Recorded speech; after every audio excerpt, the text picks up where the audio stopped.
Bueno, ahí estamos casi todos, ahí ingresan algunos más.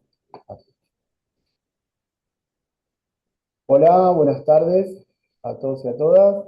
Hoy, como todos los lunes, como dice la doctora Talieso, hace ya más de 5 años que venimos con las charlas, conferencias, bueno, desde acá, desde la Facultad de Derecho de Loma de Zamora, le damos la bienvenida a todos y a todas. Eh, Les quería comentar algunos puntos que en realidad hay mucha gente nueva, hay gente que, bueno, viene todos los lunes, pero bueno, para los que no saben, vamos a enviar un link de asistencia, el cual lo tienen que completar para que en la semana eh, le podamos entregar el certificado. Después, bueno, el doctor Canelo después que termine de dar la charla, ustedes van a poder hacer preguntas, realizar preguntas, me van a escribir a mí por privado y yo las voy a leer al finalizar la conferencia. Eh, Después hoy va a haber un PowerPoint y les pido por favor que lo pueden pedir a partir de mañana eh, al mail en el cual se inscribieron a la conferencia, el de sec.extensión. Así que bueno, esos son eh, los temitas administrativos de siempre. Así que bueno, le cedo la palabra a la doctora Alicia Taliercio para que presente al profesor del día de hoy. Muy buenas tardes, qué lindo es verlos, me gusta. Bueno, bienvenidos un lunes más a estas hermosas charlas.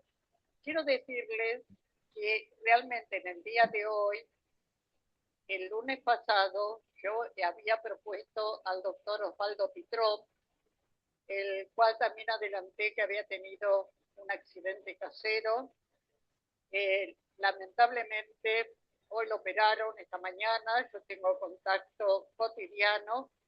Esperemos que la operación haya salido bien. No voy a hablar hoy porque por las circunstancias especiales, pero mañana me pondré en contacto.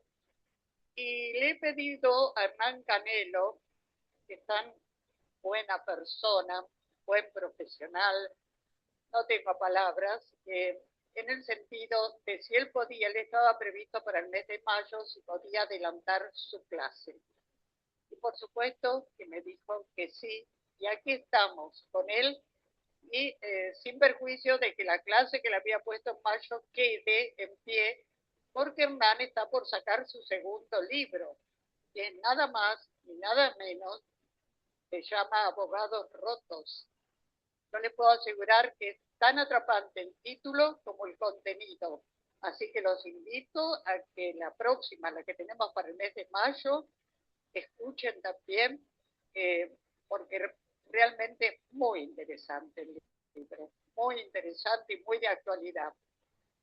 Y en cuanto al doctor Pitrón, viene suficientemente repuesto, acá va a estar con nosotros como me lo ha prometido. Bueno, dije Argentina de Inteligencia Artificial, facilitador judicial de la Organización de Estados Americanos, nada menos, integrante de nuestro Instituto de Derecho de Familia. Y el día de hoy, el tema, miren, si no es interesantísimo, es inteligencia artificial en el derecho. ¿Revolución o evolución? Qué pregunta, ¿no? Qué trascendente. Bueno, agradeciendo profundamente a Hernán, más que nunca hoy, gracias infinitas, empezamos a escucharlo en esta versión tan importante y que a todos y cada uno de alguna manera nos llega para ver cómo salir al frente ante la inteligencia artificial que ya nos ha invadido. Hernán, bienvenido, gracias por estar y todo este auditorio es tuyo. Adelante, Hernán. Bueno, muchas gracias. Buenas tardes a todos y a todas los presentes. Agradecer primeramente, por supuesto, a la Facultad de Derecho por este espacio, por esta oportunidad, por cada lunes enriquecernos con temas de actualidad, de tendencia, de innovación, que despiertan conciencia y disparadores para poder contar con herramientas para todo lo que es el ámbito académico. Agradecer a la doctora Alicia Taliercio por esta convocatoria, por esta posibilidad y oportunidad de poder compartir con todos ustedes un tema de actualidad, un tema que nos involucra a todos y la verdad que también nos permite repensar la manera en la que estamos implementando la inteligencia artificial. Primero, hablar de la evolución histórica en esta charla, de cómo la inteligencia artificial nace, cómo se expande y cómo crece y cómo se incorpora, ¿sí? en el uso cotidiano. En otra etapa de la charla también conversar lo que pasa con el profesional abogado, ¿sí? En la actualidad, los desafíos, la realidad, ¿sí?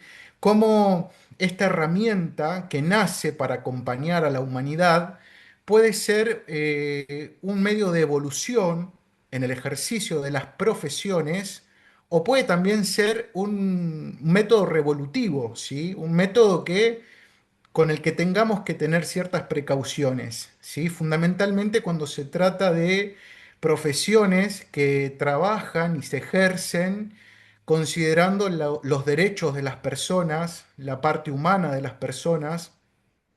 Y por último, al cierre de la charla, ver cómo la inteligencia artificial se relaciona en cuanto al derecho puntualmente en los desafíos y en los beneficios.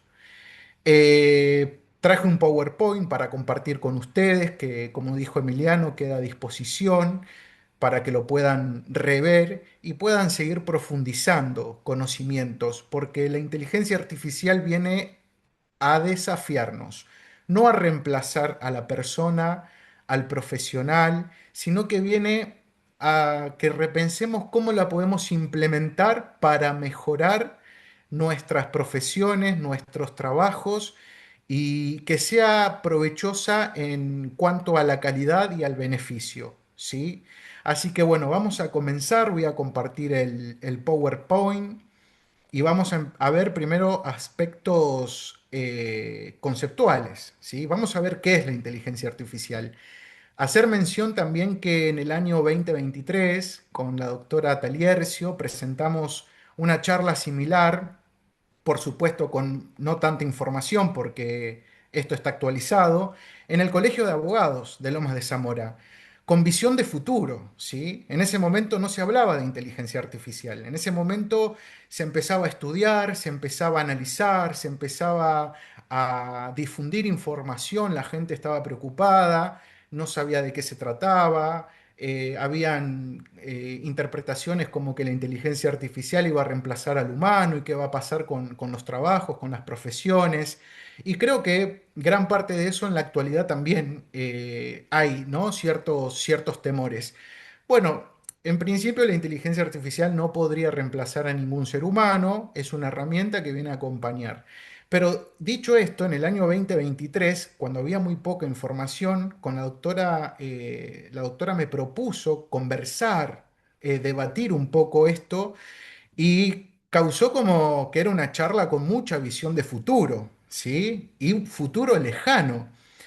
Pero en la actualidad vemos que no era tan lejano ese futuro y que en la actualidad esa charla, ¿sí? Esos primeros disparadores que la doctora con mucha visión de futuro propuso realizar en el Colegio de Abogados, hoy es una realidad. Una realidad que tiene su lado beneficioso, pero también que tiene su lado desafiante, ¿sí? Y ahora vamos a ver por qué más adelante. Bueno, les presento el título, se llama Inteligencia Artificial en el Derecho, Revolución o Evolución. Vamos a hablar un poquito de la parte histórica, ¿sí? ¿Cómo nace la tecnología en el medio social? Bueno, tenemos una primera introducción que hablamos de la imprenta, ¿sí? Cuando nace la imprenta. Después, a posterior, tenemos este descubrimiento que se llamó código Morse. Ahora vamos a ver cada uno de ellos. Más adelante nace la radiodifusión, ¿sí? que hablando de derecho podemos relacionarlos con las sucesiones, ¿sí? Cuando se convocaba públicamente a través de la radiodifusión a los herederos o se publicaban ciertos edictos. Bueno, nacen herramientas para enriquecer, ¿no?, el ejercicio profesional del abogado. Después hablamos en el año 1853 aproximadamente de la primer computadora electrónica, de la mano del padre de la tecnología, así reconocido por distintos organismos internacionales, que se trata de Alan Turing. Con el nacimiento de la primera computadora electrónica, surge en la sociedad lo mismo que pasa ahora con la inteligencia artificial: temor, miedo, inseguridad, porque se pensaba en ese momento que la computadora iba a reemplazar el humano, iba a generar desempleo, iba a ser perjudicial para la sociedad. En la actualidad vemos cómo una computadora nos beneficia para poder trabajar, para poder estudiar, para poder desempeñarnos en un montón de actividades que antes eran netamente presencial. Por ejemplo, ahora estamos teniendo una charla virtual, hay personas de otras provincias, de otros países, estamos globalizados en un clic, ¿sí? Y eso es muy beneficioso. A partir de esa fecha y de ese avance, ¿sí?, de la primera computadora electrónica, surgen y nacen las nuevas tecnologías: celulares, smartphone, tablet, todas útiles para el trabajo, para el ejercicio de las profesiones. Ahora vamos a ver un poquito una por una, ¿sí? Hablamos de la imprenta en el año 1400, 1500 aproximadamente, y vamos a hacer relación con este primer avance al derecho romano, ¿sí? Por ejemplo, el sello de legalidad del pretor, ¿sí?, quien era quien en ese momento ejercía la función hoy conocida como la del juez. Facilitó expandir y acceder al conocimiento en esa época. Es decir, estos primeros avances científicos tuvieron beneficios para la humanidad, para el desarrollo y el desarrollo de las profesiones puntualmente. Tenemos el código Morse alrededor del año 1837, 1840, que representó un sistema de números y letras y señales emitidas de manera intermitente. Esto quiere decir que eran interrumpidas en el tiempo y facilitó por primera vez en la historia de la humanidad la comunicación a distancia, ¿sí?, y sobre todo a la velocidad de la luz. Esto se utilizaba mucho en todo lo que era radioseñales, por ejemplo, un barco transnacional, y le daba mucha utilidad a la comunicación instantánea, ¿sí?, que fue la primera vez que surge tan repentinamente. Después, por el año 1900, 1906, en la primera década de ese siglo, vemos que nace la radiodifusión, y esto sí permitió una comunicación masiva. Servicios que se emiten por señales de radio, ¿sí?, generalizando y ampliando la comunicación. Y como decíamos anteriormente, fue un medio de publicación de los procesos sucesorios en la época. Es decir, cada avance, cada progreso, evolución, el profesional del derecho, haciendo enfoque, ¿no?, en el ámbito académico en el que nos encontramos, podía contar con herramientas efectivas para mejorar la calidad del servicio de justicia y para mejorar su calidad profesional. Y esto porque me gusta traerlo siempre a las charlas, porque la inteligencia artificial también tiene estos beneficios. Lo que tenemos que descubrir, al ser tan novedosa, tan innovadora, cómo me puedo beneficiar como profesional de esta tecnología que nace en la actualidad. Y por último, tenemos la computadora electrónica, primer antecedente de inteligencia artificial. Es una máquina eléctrica que opera con una base de datos, que ejecuta comandos mediante un procesador, memoria, hardware o sistema operativo. Y ustedes me van a preguntar, ¿pero esto es una clase sobre computación o sobre sistemas inteligentes? Y tenemos que aprender. El desafío justamente está en esta línea: aprender cómo funciona la inteligencia artificial para poder beneficiarnos y no afectar derechos de terceros o de los justiciables. Y es importante tener claro estos conceptos porque justamente la inteligencia artificial tiene mucha similitud con una computadora electrónica. Digamos que las bases operativas son casi las mismas. Este primer descubrimiento a nivel mundial facilitó, promovió el acceso laboral, a la educación, a la salud y a la justicia, ¿sí? A la investigación, a las comunicaciones, a estar globalizados, conectados, las relaciones interpersonales y mucho más. Pero en el ámbito profesional también nos facilitó y nos allanó mucho camino. Y esto se profundiza, la implementación de esta tecnología, en el año en el que surge la pandemia por COVID-19. Por el aislamiento social preventivo y obligatorio, tuvimos que reinventarnos, tuvimos que ver cómo continuábamos trabajando. Yo en ese momento trabajaba en el juzgado de la doctora Taliercio y se paralizó todo. Entonces había que ver cómo se continuaba con el servicio de justicia, cómo se continuaba en contacto con la gente, cómo se tomaban las audiencias, cómo había una comunicación con el justiciable y cómo seguían los procesos judiciales adelante. Bueno, la doctora fue una de las pioneras en implementar, sí, el sistema tecnológico y se pudo continuar, pero a partir de ese nacimiento, ¿sí? De la tecnología o del proceso electrónico, si bien ya antes se venía con un sistema bimodal, que habían cuestiones que se diligenciaban de manera electrónica y otra en formato papel, se convierte el proceso en casi prácticamente 100% electrónico.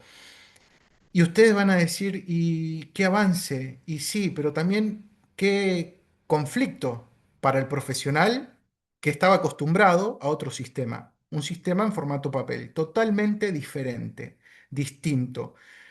Encontrarse con un sistema digital, una plataforma digital, donde todo se realiza de manera electrónica, generó que muchos profesionales del derecho se jubilaran, que no pudieran continuar con el ejercicio profesional de la abogacía porque se veían atravesados por una realidad totalmente diferente.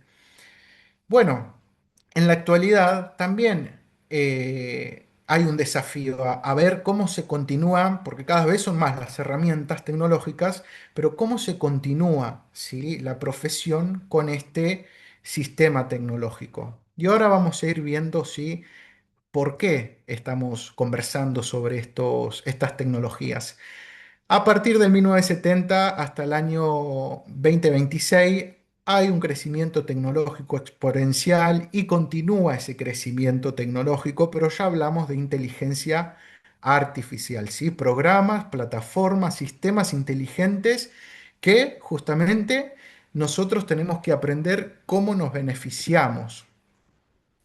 Cuando hablamos de inteligencia artificial, podemos hablar de manera conceptual en la práctica que intenta aprender de la inteligencia de los humanos. ¿Sí? La inteligencia artificial no es una inteligencia que se crea por sí misma.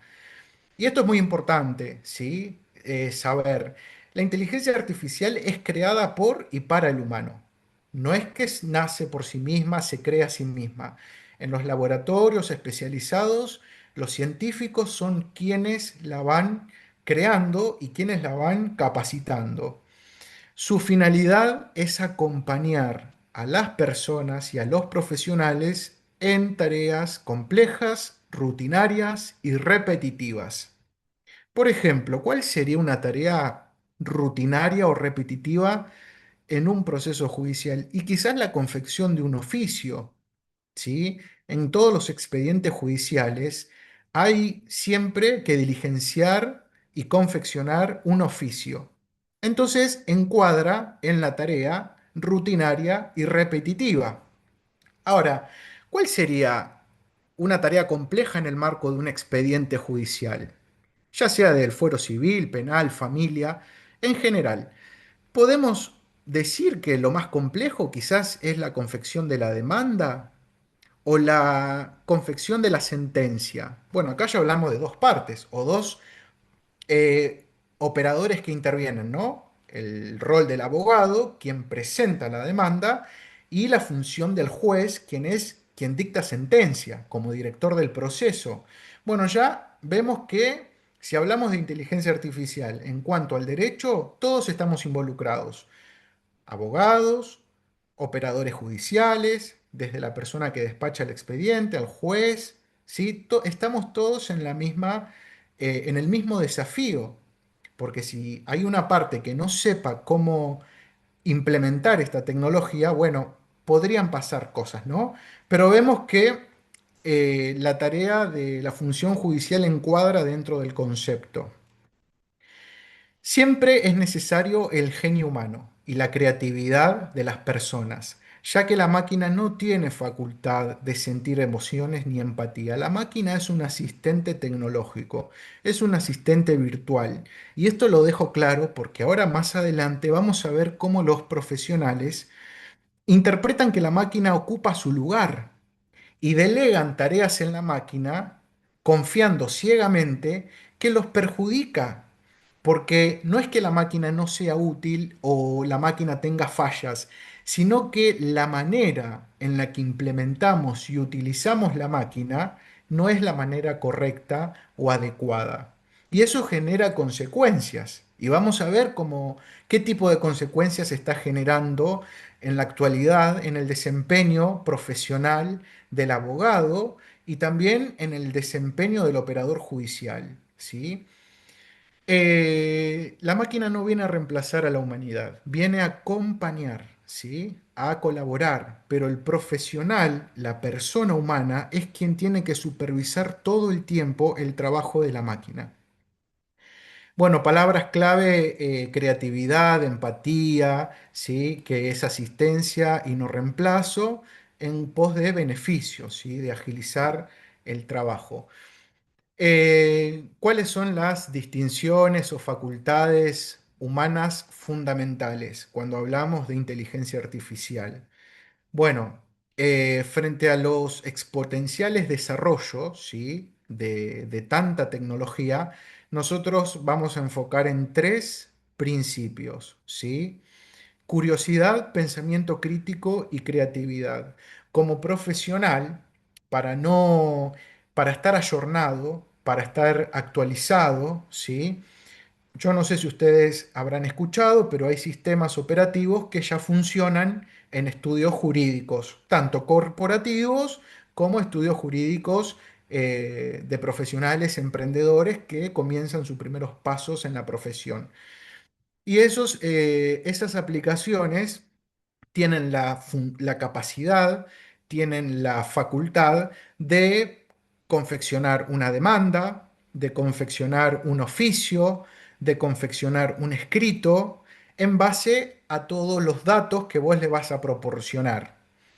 Por ejemplo, le vas a relatar, para confeccionar una demanda, le vas a relatar los hechos del caso, los datos de las partes, le vas a dar toda la doctrina, jurisprudencia que te sea de interés para que la máquina pueda incorporarla a la demanda y todo dato relevante para que la máquina cumpla su función. Bueno, existe el principio de curiosidad, ¿sí? ¿Por qué? Porque esto cada vez es más implementado, aunque quizás haya una resistencia a decir que una inteligencia artificial va a confeccionar la demanda. Bueno, quizás muchas personas no están de acuerdo, pero la realidad social, la realidad en los hechos, en el día a día, es que sí hay máquinas que ya están confeccionándole las demandas a muchos profesionales. Demandas, escritos, presentaciones, oficios, cédulas, todo lo que nosotros conocemos del proceso judicial y que era en su momento facultad solo del profesional humano, bueno, ahora lo puede hacer la máquina. Si el profesional utiliza la máquina correctamente, ¿cuál es el beneficio? Que lo hace mucho más rápido.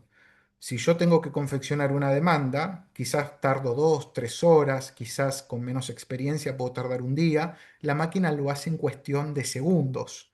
Yo una vez que aprieto Enter y le largo todos los datos, la indicación a la máquina, en 2 o 3 segundos o 5 ya tengo el resultado. Bueno, la curiosidad es a ver qué es la inteligencia artificial, cómo se puede utilizar, qué beneficios tiene para alguien que está ejerciendo su profesión. Si la realidad es que ya está tan inmersa en la actividad profesional del derecho y de otras profesiones también, ¿cómo puedo utilizarla? Porque si bien hubo mucho avance, se espera también mucho avance en poco tiempo. Entonces, no utilizarla puede ser que también nos quedemos, ¿sí?, con métodos prácticos del ejercicio profesional ambiguos. Ya el oficio no se hace con una Remington. La demanda ya no se hace con una Remington. Aunque a mí me guste trabajar con una Remington, es más efectivo hacerlo con una computadora electrónica. Y la persona que nació con la máquina Remington, me imagino que habrá sido un desafío total, ¿sí? Utilizar nuevos métodos. Pero bueno, si no lo utilizamos, si no lo incorporamos, existe el riesgo de que la máquina, ¿sí?, no me reemplace, pero que otro profesional, ¿sí?, con estos métodos bien incorporados, en definitiva se genera, ¿no? Como, bueno, ese profesional cuenta con más ventajas. Entonces la curiosidad viene a despertarnos estos disparadores. Pensamiento crítico y el más importante para mí, porque como les decía al principio, muchos profesionales en la actualidad delegan en la máquina toda la actividad profesional y no hacen más que delegar en la máquina y ni supervisar, que ese es el gran error, no supervisar lo que la máquina está trabajando, ¿sí? Lo que la máquina está generando, ¿sí? Hablamos de inteligencia artificial generativa. El pensamiento crítico viene a cuestionar estos modelos, cómo funciona la tecnología, es efectiva, ¿sí? Si yo estoy pidiéndole a una inteligencia artificial especializada en el campo jurídico que me confeccione una demanda, ¿es realmente efectiva esa demanda? ¿Los hechos redactados están bien redactados? El análisis que la inteligencia artificial hizo entre el derecho, los fundamentos, la jurisprudencia y el interés de las partes o de la parte, ¿es realmente como lo plantearía el profesional?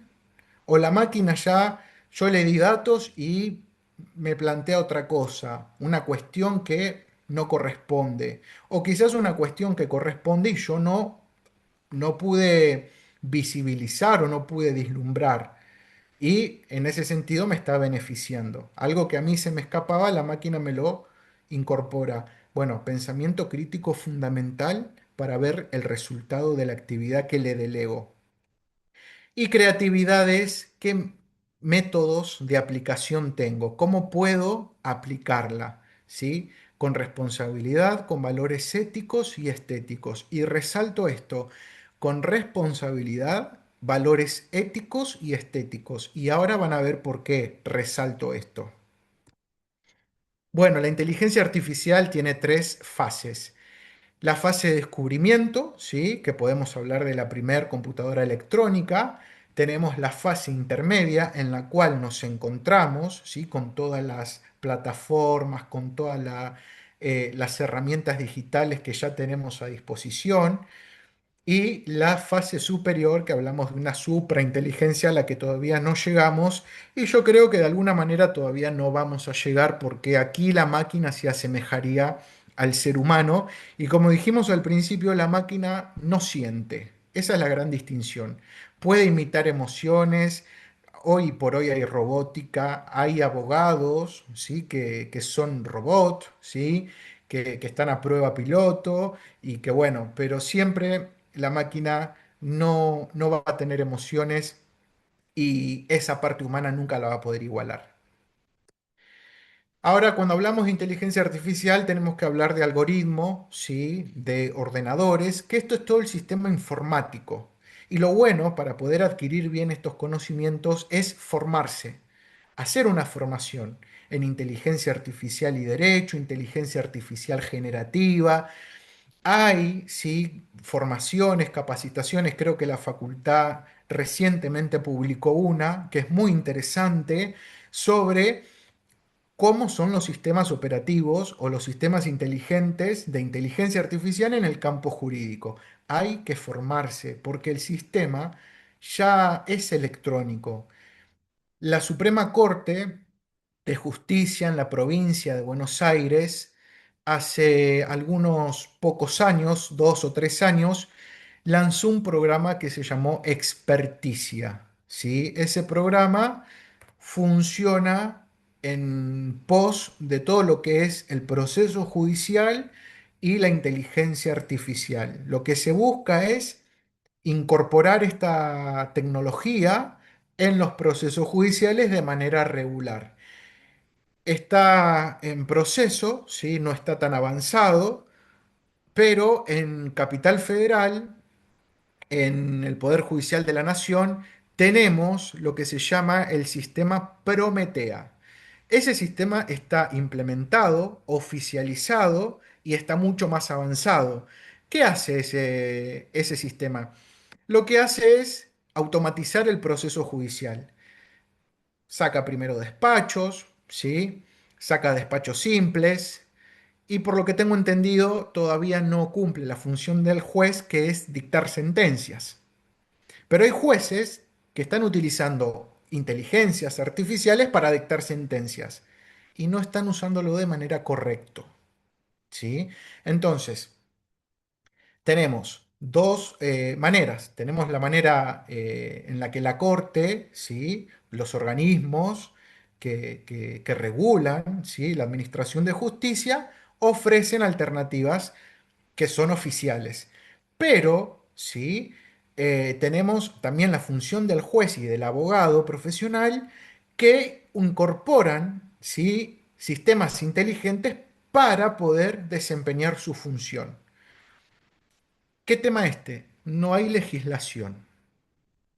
Y si no hay legislación, digamos, lo que no está prohibido está permitido, pero ¿qué pasa cuando se produce un daño?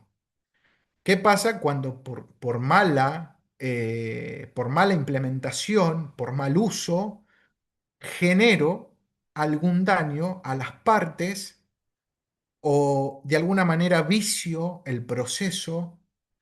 No tenemos respuesta, sí tenemos jurisprudencia, ¿sí? Que apuntan a la responsabilidad objetiva. Quien utilizó la herramienta, quien utilizó la inteligencia artificial y la aplicó y generó un daño, se va a ser responsable de ese daño, perdón. Pero siempre la idea y la solicitud es que hay que legislar a nivel micro y a nivel macro, a nivel nacional y a nivel internacional.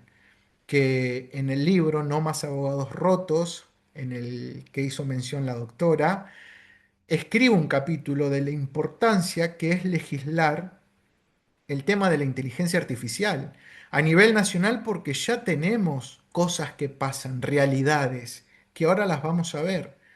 Tenemos realidades que involucra el ejercicio profesional del abogado y el ejercicio de la administración de justicia también. Entonces, algo que ya está tan implementado, pero que genera también beneficios y que genera también algún daño, tenemos que ya legislarlo. Tiene que ser un tema de agenda emergente, ni hablar a nivel internacional. Lo único que tenemos es en el sistema europeo ciertos convenios, ciertas opiniones consultivas de la ONU, de la OEA, pero que, bueno, no son vinculantes a los estados, porque ni siquiera podés ser parte o no, porque no es un tratado internacional, es simplemente un protocolo al que podés acudir, pero la idea es que sea una ley que tenga fuerza y que nos obligue a todos y nos regule a todos, ¿sí? Bueno, el sistema Machine Learning es un sistema operativo de cómo funciona, ¿no? Esta tecnología, porque si yo voy a utilizarla, tengo que saber cómo funciona. Y este es el gran error o esta es la gran falencia que hay, ¿sí? Que la utilizamos, que nos gustan sus resultados, que queremos destacar por innovar tecnología, por hacer buenos trabajos con la inteligencia artificial, pero todavía no tenemos muy claro de qué se trata. Entonces, si no sabemos utilizarla, vienen problemas y que justamente son estos, fallas, nulidades, ¿sí? Daños y perjuicios. Y nosotros tenemos este primer sistema que se llama Machine Learning o aprendizaje automático, que es cuando la máquina aprende ciertas competencias a través de los datos que el ser humano le proporciona. Es decir, yo tengo un sistema inteligente para utilizarlo en el campo jurídico. Eso fue creado en un laboratorio. El científico que la diseñó, que la creó, le proporcionó datos, leyes, jurisprudencia, doctrina, le proporcionó modelos de demanda, modelos de fallos. Entonces la máquina está llena de información.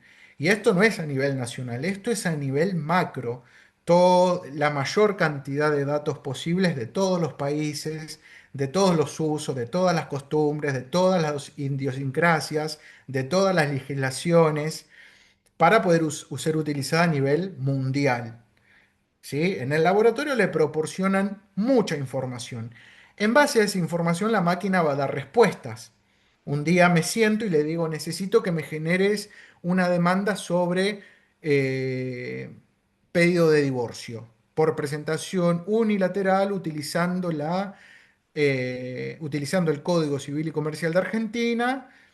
Entonces le paso todos los datos y la máquina me va a redactar una demanda en cuestión de segundos. Obviamente voy a completar los campos que tenga que ver con los datos de las partes, domicilio, DNI, número de teléfono, mail, la parte del encabezado donde el profesional se presenta en carácter de apoderado, como letrado patrocinante. Bueno, todas esas cuestiones, legajo, tomo, folio, si soy monotributista, responsable inscripto y demás lo va a completar la persona, pero tengo el modelo armado en cuestión de segundos. Ahora bien, esto es así por este sistema que se llama Machine Learning, ¿sí? Yo le pido y la máquina con lo que tiene me va a dar una respuesta. Ahora bien, no hace predicciones, ¿sí? ¿Qué quiere decir que no haga predicciones? Y es muy importante esto, que la máquina por sí misma no me va a generar un dato que yo no le pido. Entonces, cuando le pido algo, tengo que ser clarísimo, ¿sí? Demanda, ¿qué tipo de demanda? ¿Para qué jurisdicción?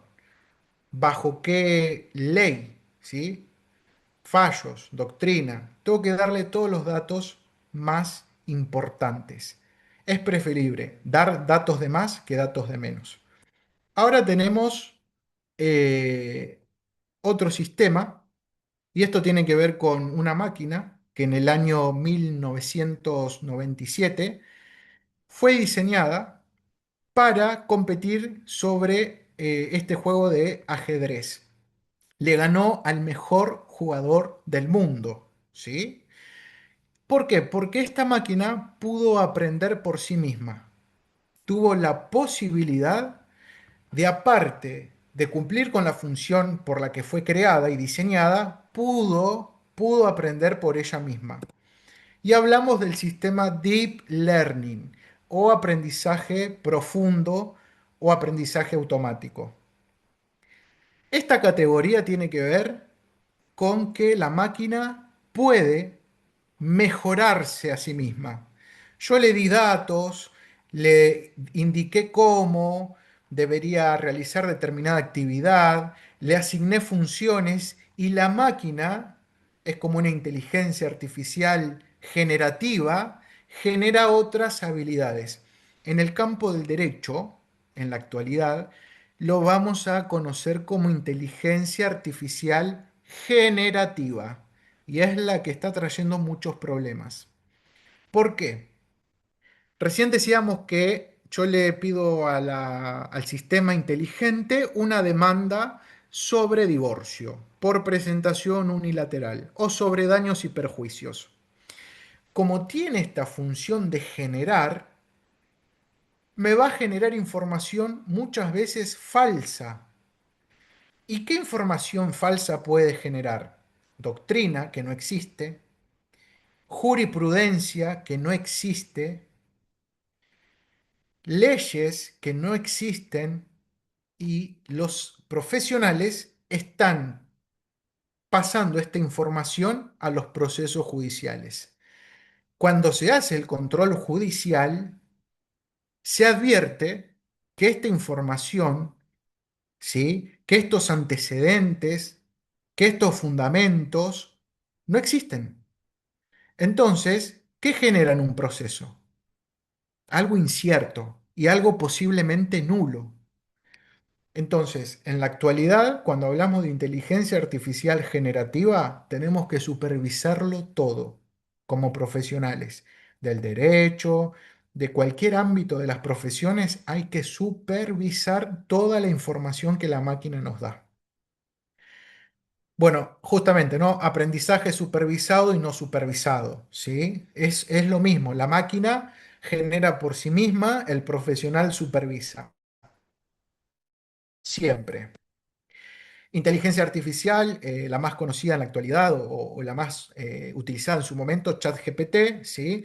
Que es una máquina a la que vos le solicitas información, te la brinda, le solicitas alguna actividad, la realiza, por ejemplo, que me confeccione un oficio, que me confeccione una demanda, un despacho, un primer despacho, una sentencia, y ustedes van a decir, una sentencia, sí hay jueces que utilizan inteligencia artificial como modelo para las sentencias, abogados que la utilizan para las demandas. Inteligencia artificial, por traer un ejemplo, hay muchísimas otros sistemas inteligentes. Yo seleccioné quizás la más conocida o la más utilizada. Aplicación y patrones de conductas detectados. Esta es una parte importantísima. ¿Qué pasa en la realidad? ¿Sí? Y ahí van a ver un sistema inteligente a través de una pantalla, y van a ver una demanda analizada por un juez y un fallo donde se pide la nulidad analizado por un abogado. Y esto, aunque parece algo de futuro, que no puede ser real, es una realidad. Esto está pasando. ¿Y quiénes son los más afectados en estas operaciones o en esta aplicación inefectiva? Los justiciables. Porque cuando hay un expediente, ese expediente no le corresponde al abogado, no es del abogado, no es la vida del abogado, o sus derechos, sus garantías, tampoco la del juez. Ellos son operadores. Cuando digo abogado, hablo de abogado, estudio jurídico, corporación, empleados, toda persona que que esté involucrada en la operación judicial, en la administración de justicia. Cuando hablamos de jueces, hablamos de juzgados, tribunales, cámaras que tienen sus auxiliares de justicia, sus secretarios, sus oficiales de justicia, todo el personal de la administración de justicia, ¿sí? Porque el expediente tiene un recorrido por un juzgado, ¿sí? Entonces, acá es importantísimo la capacitación y la formación, porque vamos a ver que los únicos afectados son las partes, son los justiciables. Y nosotros no podemos basarnos en que es algo, una herramienta novedosa, que es algo que con la práctica y el uso vamos a ir adquiriendo la habilidad de hacerlo de manera efectiva. No, tenemos que prevenir y evitar causarles daños a los justiciables y que el servicio de justicia sea efectivo. Ahora, hay tanta inteligencia artificial, tanta capacitación, tanta implementación y no tengo una ley que me la regule, que legisle. Bueno, ya es la primera observación. La segunda es la capacitación. ¿Sí? Si nosotros desempeñamos funciones en el servicio de justicia, cualquiera sea la función, hay que estar preparados, porque es una herramienta que circula, que funciona. Y ahora vamos a ver de qué manera. Les traigo acá algunos ejemplos. Un abogado usó inteligencia artificial en un juicio y presentó casos ficticios, pero el juez se negó a revocar el fallo. Entonces, ¿qué pasa acá? Como decía al principio, el abogado presentó una demanda, utilizó un sistema inteligente y la inteligencia artificial generativa le generó la demanda, pero le presentó casos, ¿sí? Jurisprudencia que no existe. Y el abogado, el profesional, no supervisó esa información, la presentó. El juez advierte que hay una presentación con fallos que no son reales y no revoca el fallo. Bueno, para tener en cuenta, ¿no? Llama la atención. Ahora, ¿qué pasa con esto? Y me voy a adelantar un poquito. ¿Cuándo tiene que intervenir el Colegio de Abogados como control disciplinario? La pregunta sería, ¿hay preparación? ¿Formación? Si alguien, un tercero, va a tener que resolver una sanción, esa persona que resuelve una sanción, el juez del Tribunal de Disciplina, ¿tiene preparación como para resolver una cuestión, una sanción por una situación como esta? Es un llamado de atención, ¿sí? Es una pregunta, es un disparador intenso, incómodo, pero importante, ¿sí? Muy importante. Acá tienen la fuente del caso, no solamente la portada, ¿sí? de la publicación, sino que la fuente también. Porque como yo utilicé un medio tecnológico, supervisé que la fuente sea real. Supervisé y en la presentación de este PowerPoint presento la fuente. Esa es la manera correcta de utilizar inteligencia artificial. No hacerlo a la deriva, utilizar o sea, la noticia, la publico y bueno, la fuente que la revise los asistentes. No, tengo que utilizar de manera responsable y consciente, ¿sí? Porque en un ámbito académico no puedes traer cualquier cosa. Bueno, en el ámbito jurisdiccional tampoco. No puedo traer al expediente un fallo que no existe, una cita que no existe. Tengo que supervisar. Y ese no es un mero error material, es una falta muy grave, porque acá se pone en juego un proceso judicial y detrás del proceso judicial existen intereses, derechos, garantía de las personas. Otra noticia, en este caso publicada por la Universidad Nacional de La Plata, jurisprudencia que no existe, y ahí ven la fuente también, ¿sí? Esto queda a disposición de los asistentes de la facultad. Primera sanción a un abogado por mal uso de inteligencia artificial y por utilizar jurisprudencia que no existe. Otra vez, le planteas el caso a la inteligencia artificial y como es generativa, te genera, ¿sí? Jurisprudencia que puede ser real, pero que puede ser inventada por la máquina. Entonces, hay que utilizar de manera profesional los métodos tecnológicos, porque esto se está presentando por ante la Administración de Justicia. Sigamos. La Cámara nota irregularidades en un expediente sobre daños sobre cobro de honorarios, ¿sí? Y dice que los abogados inventaron fallos con inteligencia artificial. Entiendo de esta noticia que los abogados utilizaron inteligencia artificial y la inteligencia artificial generó fallos que no existían. La Cámara dice que no es un mero error, esto es una irregularidad grave. Entonces, esto tiene que ser sancionado, ¿sí? Y le da vista al Colegio de Abogados. Y acá vuelvo a la pregunta que les hice al comienzo, ¿sí? Bueno, yo noto esto como juez de Cámara, veo que acá hay un vicio, que esto no existe y que lo interpreto como una irregularidad bastante grave. Ahora, el Colegio de Abogados tiene la preparación para sancionar. y que esa sanción no sea pasible de nulidad? Bueno, esa es la pregunta. Eso es lo que nosotros tenemos que ver. No toda la parte, yo veo que hay muchas formaciones en cómo funciona la máquina puntualmente, pero no en el razonamiento para implementarla. Cómo razonar la información que se procesa, los datos sensibles que se procesan. Tenemos otro dato. ChatGPT, palo y a la bolsa. Son, encima hacen de las noticias tipo farándula como para que llame la atención. Una abogada debe pagar 620.000 pesos de multas. Esto todo lo que pasa en el país, ¿eh? 620.000 pesos de multas más las costas del proceso. ¿Por qué? Porque acá lo que se presenta es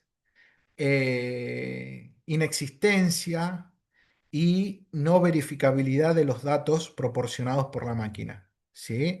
O sea, presentan información que no existe, doctrina que no existe, fallos que no existen, y en este caso lo que vemos es cómo hay un agravamiento puntual. ¿Por qué? Porque no solamente la abogada en este caso no chequea la información, no la supervisa, sino que además niega los hechos.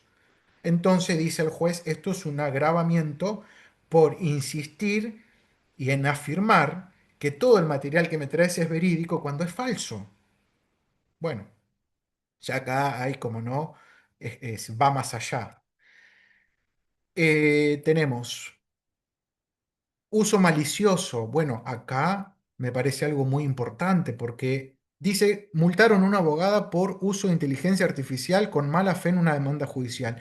Acá no solamente hay una falta de supervisación, hay también una acción de mala fe que contradice a los principios rectores del derecho argentino. Uno de los principios rectores, ¿cuál es? La buena fe procesal, buena fe de las partes, algo que se ve desde introducción al derecho hasta práctica profesional 3.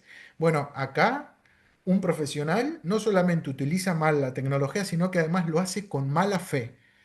Y nosotros siempre decimos, ¿no? Que hay intenciones buenas y errores materiales, pero en este caso hablamos errores materiales y hablamos de intencionalidad. Entonces la sanción debería ser mayor. Pero como no hay legislación, ¿de dónde sacamos la sanción? La inventamos. Tenemos que ser creativos. Pero si yo tengo pero esa creatividad tiene un sustento legal, tiene una fuerza, no, porque no tenemos ley. Bueno, tenemos otro, ¿no? Un juez por copiar y pegar. Sancionan, es una sentencia penal que se revoca o se deja sin efecto. ¿Por qué? Porque no es que había un error en el contenido de la sentencia, sino que había un error en su forma pedagógica. Había el juez tenido el resultado de la máquina, que por lo visto era positivo, pero se olvidó de copiar se olvidó de borrar la parte donde la máquina le dice tenés que copiar y pegar esto. Entonces el fallo fue firmado así. Firmado, notificado, publicado, registrado en los registros de sentencias con este error. Bueno, me parece que es para repensar. La inteligencia artificial genera sentencias. La obligación del juez es supervisar sus resultados. Totalmente. Esto tiene que ver con una sentencia que fue inventada, ¿sí? Porque dijimos que es generativa. Entonces genera cosas que no existen. Y como no lees y supervisás y controlás el resultado, pasan estas cosas. ¿Cómo una inteligencia artificial casi arruina un fallo judicial en Estados Unidos? Bueno, acá los abogados tuvieron que pagar una multa por negligencia de 31.000 dólares, ¿sí? Por utilizar citas falsas y doctrinas falsas. Y esto no le podemos echar la culpa a la máquina. La máquina es generativa y nosotros, si la utilizamos, tenemos que saber cómo y por qué y para qué. ¿Sí? Es como decir un medicamento que me causó mal porque no advertí que yo era alérgico a algún prospecto. No, en realidad, quien ahí es responsable es el médico, ponele, o en su defecto vos por no decirle al médico que eras alérgico a tal prospecto. Porque es fácil decir, no, pero la inteligencia artificial tiene mucho que ver. No, porque la inteligencia artificial tiene un método de utilización que debemos respetar. Y acá vemos claramente que se trata de expedientes judiciales, de intereses de las partes, de un montón de materias y varias jurisdicciones y competencias que, bueno, están siendo viciados los procesos judiciales por utilizar de manera inadecuada. Y el último fallo, a modo de ejemplo, esto fue en España, un fallo del Supremo Tribunal, ¿sí? Lo que se hizo es que el juez, para fundamentar la sentencia, le pide a la inteligencia artificial que le provea elementos, y uno de los elementos era un fallo de la Suprema Corte que no existía. El juez lo incorpora en la sentencia como fundamento y sucede esto, ¿sí? Que no existía y se tuvo que pedir la nulidad del fallo. Bueno, yo sé que tenemos algunos puntos más, pero sé que tenemos un tiempo, ¿sí? Y que estamos casi sobre la hora, y me parece que esta es la parte más importante. Quiero mostrarles una realidad, algo que está pasando en el ámbito profesional, pero también que repercute, ¿sí? En el ámbito social. eh, Cerrar con reflexionemos, capacitémonos. El desafío no es si la máquina reemplaza al humano. Ya sabemos que no, porque la crea el humano, la diseña el humano y la utiliza el humano. Sería imposible. Esto no es Terminator, ¿sí? El desafío está en cómo el humano la utiliza, la aplica, y esto no solamente afecta al campo jurídico, el campo de la salud, de la educación. Tenemos material de sobra, hay elementos, hay métodos, hay información. Debemos involucrarnos, ¿sí? Como profesionales, debemos involucrarnos y ver la manera más efectiva de aplicarla y utilizarla. Así que hasta aquí, en otra ocasión seguiremos con más del contenido. Muchas gracias y estoy abierto a cualquier tipo de pregunta. Bueno, excelente, Hernán. Realmente superior. Y por supuesto que te vamos a volver a citar, aparte de lo del libro, porque hay mucho material que es importante que la gente lo conozca, lo tenga, ya que vos te has especializado en la temática. Y nos ayudás a todos y cada uno a comprender cuáles son los facilitadores y cuáles son los riesgos, que eso es tan trascendente. Y además, algo que venimos hablando hace tanto tiempo, la necesidad de una ley. Todos debemos aportar para que una ley exista y para que no existan abusos. Porque, como bien decís, por más que esto pase después al tribunal disciplinario, ¿qué sanción le vamos a dar? No existe una figura al respecto. Tenemos que usar analogías y no Mm. es lo correcto en estos de tanto avance. Bueno, le paso la palabra a Emiliano, no sé si hay preguntas. No hay preguntas. Bueno, creo que el doctor ahí ve todos los comentarios de agradecimiento. Había uno justo, hay una persona de Chubut que comentó por privado el caso del juez que se olvidó de cortar la parte de arriba. Y justo el doctor después dio el ejemplo. Fue como al instante. Pero no, todo agradecimiento. Piden sobre el mismo tema, otra conferencia. Y bueno, quieren la del libro, obviamente, también. Pero no hay preguntas. Bueno, Así va a ser. muchas gracias Bueno, por los comentarios, ahí los pude visibilizar. Como 50. Eh, Cuando les pasen el material van a notar que llegamos hasta la mitad de su contenido, ¿sí? Esta charla se podría extender mucho más, pero quiero respetar el horario, ¿sí? Dispuesto. Y bueno, después en todo caso lo podemos profundizar y a total disposición. Y muchas gracias por los comentarios y por todas las palabras. Muchas gracias. No, no estaba para eso. Hernán, mirá qué excelencia que te han escrito desde México, como países fuera del nuestro, y desde distintas provincias, que para mí realmente es un orgullo que toda esta gente se esté sumando a nosotros. Gracias, Hernán. Y ya vamos a organizar la agenda para que estés de nuevo antes del libro, para que puedas dar la segunda parte de esto, porque yo que la conozco sé que es interesantísimo. Gracias, Hernán, querido. Mil gracias. Y bueno, como hago todos los lunes, me toca decir quién va a venir el próximo lunes. Mire, va a ser un lunes muy especial. Se los recomiendo a todos y cada uno de ustedes y a la vez que inviten a más personas, porque ha pasado algo extraño. He recibido un llamado de Nadia Golan, que es una mujer afgana. El contacto aparentemente se lo dio una jueza de España con la cual hemos trabajado y que hemos intercambiado material, y yo la he ido a ver en España. Y ella es una mujer escapada de Afganistán y del régimen talibán. Estuvo 10 años viviendo con la identidad de un hermano fallecido en la guerra. Ella le van a ver que tiene rastros en su rostro de lo que pasó con una bomba en su propia casa. Esta mujer se preparó, porque en Afganistán las mujeres no tienen que ser incultas, se preparó, estudió 10 años como si fuera un hombre y después logró escapar y está refugiada en estos momentos en España. Estudió tanto que se transformó en una escritora exitosa en toda Europa.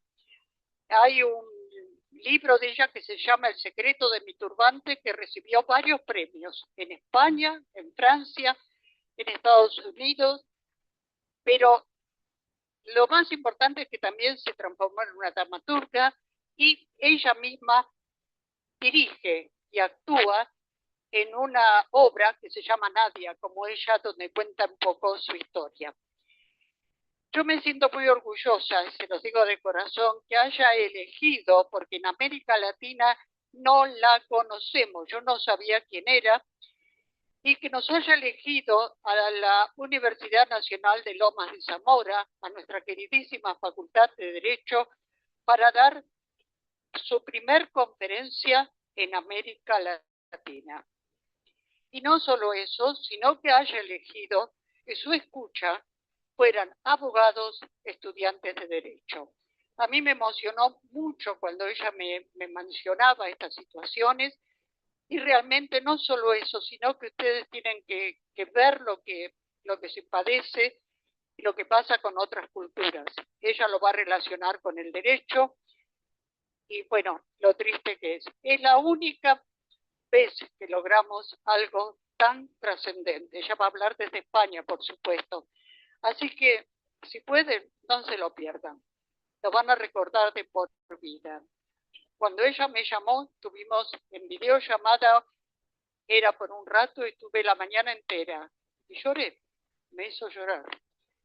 Y yo quiero transmitir esto a todos y cada uno de ustedes. Bueno, disculpe que lo dije un poco largo, pero realmente la situación lo merece.